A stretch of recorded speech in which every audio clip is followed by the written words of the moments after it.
This video is for adult collectors because I fucking said so.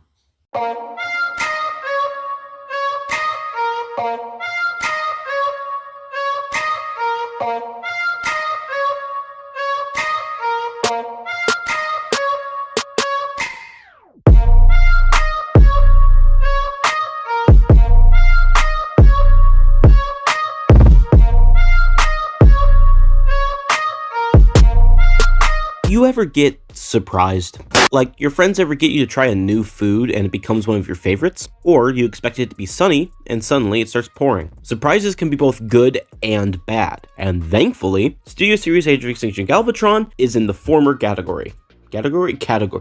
A figure I didn't expect to fall in love with. Hell, a figure who at the time I didn't really even want, but lo and behold, he was much better than I expected. To elaborate on that earlier point, I'm gonna yap for a bit. I did not intend to purchase this figure when I did. I got a paycheck and wanted to pick some figures out. But before I found my new place of frequent, my local shop, I would go to Target. You see, nearby I have both a Target and a Walmart.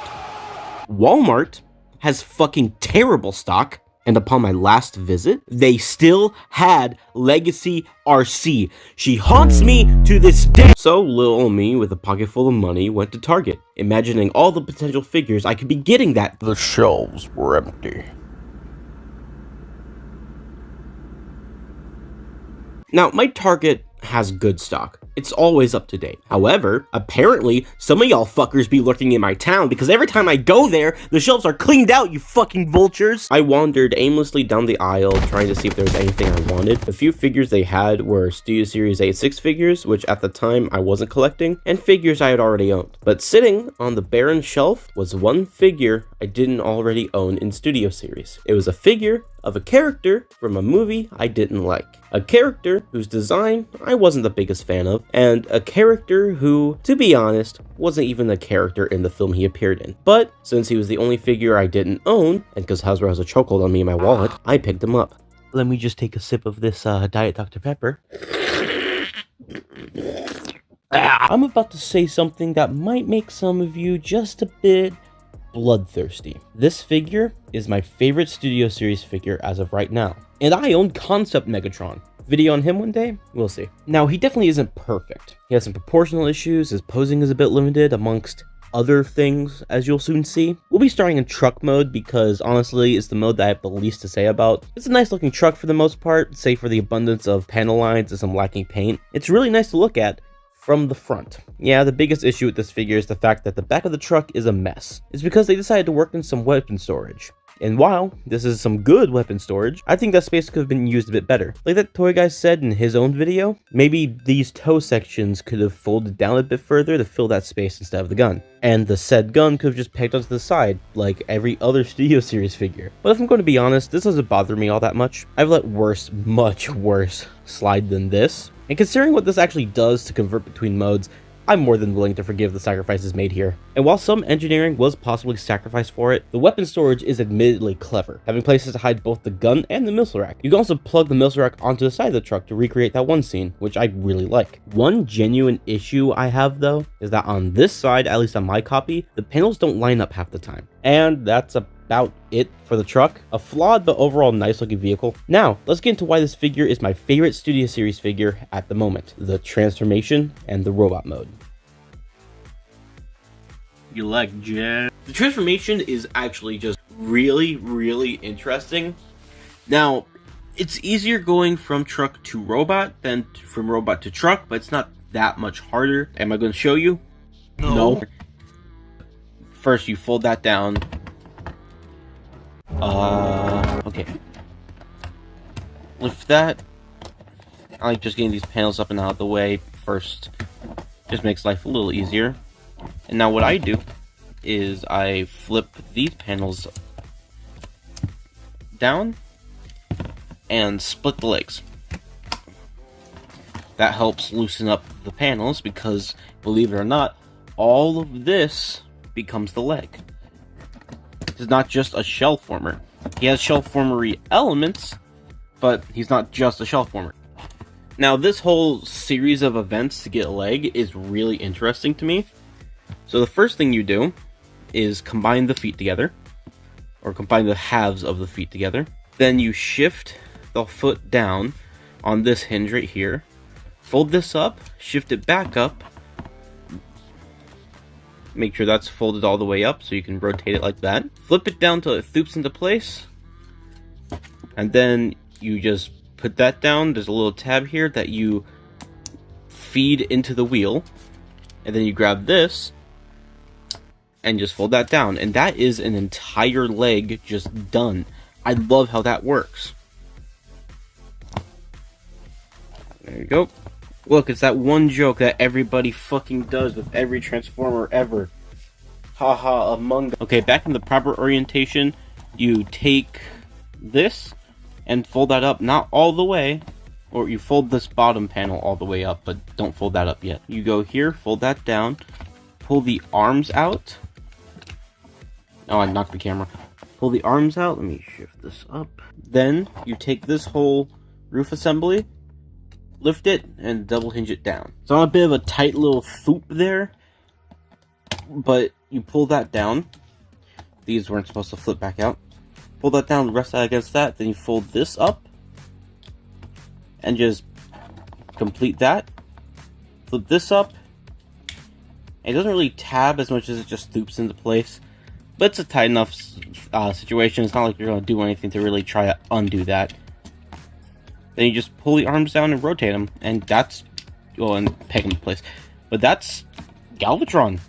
Very simple, very just nice transformation, in my opinion. And after a transformation that was not only fun, but intriguing, unique, and honestly quite simple, here we have Galvatron? Yeah, this is the Bayverse interpretation of Galvatron, and I hate it as Galvatron. Let me explain. Nothing about this robot mode tells you that it's supposed to be Galvatron in any way. I guess you could say that his color scheme is a reference to his G1 toy, but counterpoint, shut up. His characterization, or lack thereof, in the film was bad, to put it simply, and overall this just wasn't Galvatron. At least not my Galvatron. Now, I'm sure I've said this before, but I have the memory of a fucking goldfish with dementia, but I grew up with season 3 of the Generation 1 cartoon, and so Galvatron was my Megatron, and this just was absolutely not him. You know who this did remind me of? Motormaster. 1. He's a truck transformer built to rival Optimus Prime. 2. That leads a group of built Decepticon cars. 3.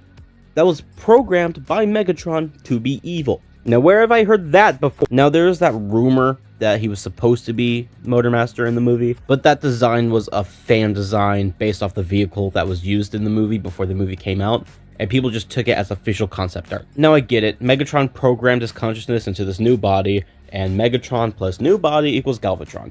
So at least in that respect, they got that part right, I guess. And his crown is there, it's just not the same kind of crown, sporting the regal floral look as opposed to the usual spiky crown. But this song has been sung countless times by countless people by now. Let me gush about him now. After separating him from G1 Galvatron, this robot mode looks sexy. I like my Transformers to have bits of vehicle on them, and this design doesn't really have that, but the toy, due to the limitations of, well, being a toy, does have bits of truck peeking out, which helps me enjoy the design a whole lot more. It still astonishes me how a box truck turns into a mostly well-proportioned robot with curves. What the fuck got them thunder thoughts? God damn. The paint and sculpting are also stellar. You never get bored looking at them. The silver and blue pair extremely well together, and the orange on that hole looks nice too. Even the back is great, which is something considering how the last Galvatron turned out. And that face, man, it's just as ugly as I remember. In a good way. I can just hear Frank Welker's voice coming from that mug. But like I said, his posing is slightly limited. Something I should clarify by limited is that the joints themselves aren't limited, but their access to posing can be. The figure has a lot of chunk on him, and a lot of the times it likes to fight you. His pivot, his waist, his leg motion back, his head, and the range of his shoulders overall are just a bit stunted. It can be a bit frustrating, but by no means debilitating, as you've seen throughout the video. And his arms are a bit tiny compared to his legs. Again, it doesn't bother me too much at all. I'm sure many people have thought about this guy as I did. Saw him on the shelf, went ew, and then walked away. But I gave him a chance, begrudgingly, and I'm glad I did. He blew me away. The whole car ride home, I was just disappointed that he was the only figure at the store that I could find. But when I got home, I was no longer upset. I was happy. I was more than happy. I was blown away. And while he isn't a character I like as a toy, he is by far my favorite Studio Series figure. even being the centerpiece on my movie 2 through 5 shelf back when that existed. Now everything's just a hodgepodge, whatever the fuck you can put anywhere. If you can find a copy, please give them a chance. It'll be well worth your while. That was all for today's weather report, and this has been the Maelstrom.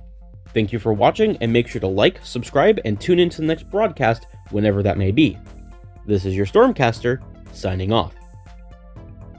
Hey guys, Maelstrom here. I'm sorry if you hear the fan in the background. I'm too lazy to get up and turn it off, but I just wanted to add this little snippet here at the end of the video to say I hope you enjoyed, and I'm sure you noticed my new editing style.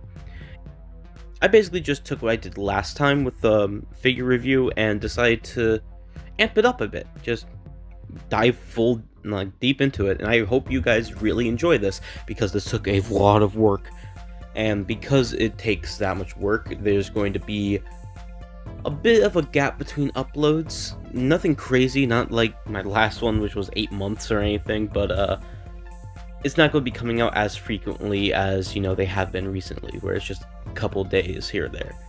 Just want to let you guys know that, and thanks for watching.